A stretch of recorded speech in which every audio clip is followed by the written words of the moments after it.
Raising your child as a solo parent is one of the most challenging things that anybody can endure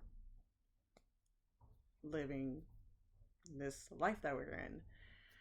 But when you have to deal with your ex and his or her family members, it makes raising your child that much more challenging. Hi, my name is Anais, La Household CEO, and I'm here to help as many single parents as possible to run their life like a successful business, to eliminate overwhelm, to eliminate chaos, to eliminate the feeling of failure, to eliminate the ability to do more for yourselves, to eliminate guilt. That's what I'm here for. And I'm also here to share real life situations that I've gone through that has allowed me to come to this systematic approach of raising my child as a single parent. All right. So recently, my daughter had a birthday. She had a birthday weekend, and for part of the weekend, she was with her dad and her Mimi. They took her out for lunch, a little birthday lunch, and my daughter's someone that came out like me because I'm the same way. When she's called to say something, she doesn't wait for the right time to say it. She just says it. I do the same thing. It's just the way our minds function. She told her Mimi that she doesn't like that she judges her choices. Her Mimi likes go bringing her to the store to buy her stuff, but as soon as my daughter chooses something, she immediately says, "No, I'm not gonna buy it because that's ugly." So my daughter chose that time at lunch and told her that, and immediately Mimi denied. We'll go back to the connection to that part of the story in a bit, but this also happened where my daughter talked about a toy that she liked, but was aware that it was too expensive.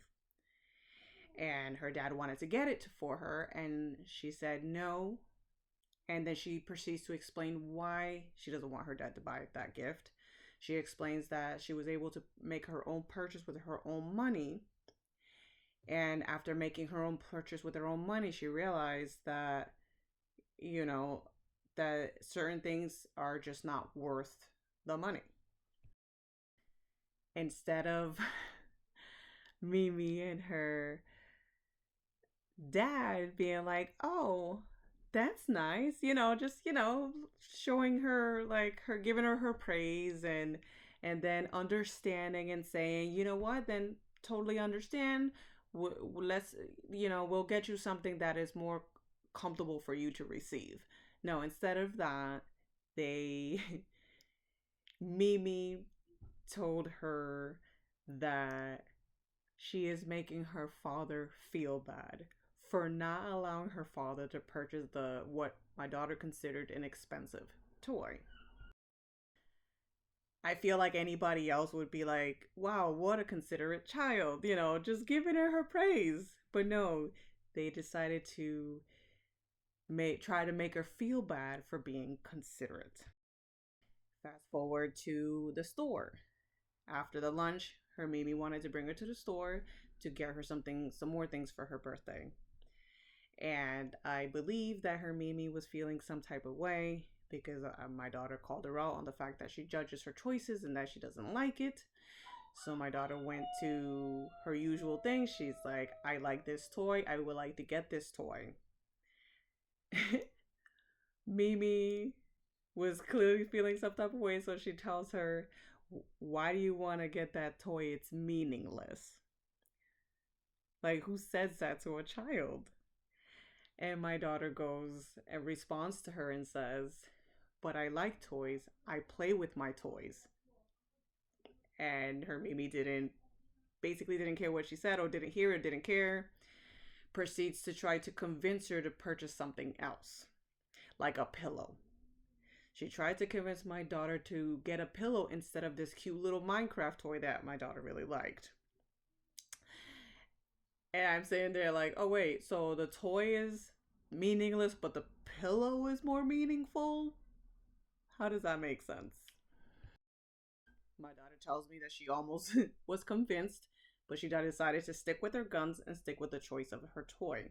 And then her Mimi tells her if it's more than $10, she's not gonna buy it. So my daughter proceeds to pray and be like, "Oh my God, I hope it's less than $10." And it was. It was only $6.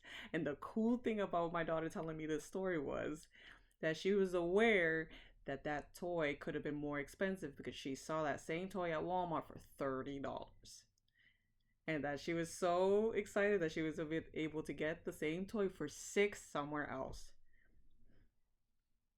She's that awareness of value. My daughter's 10, so it was like I was so proud of her being able to compare prices.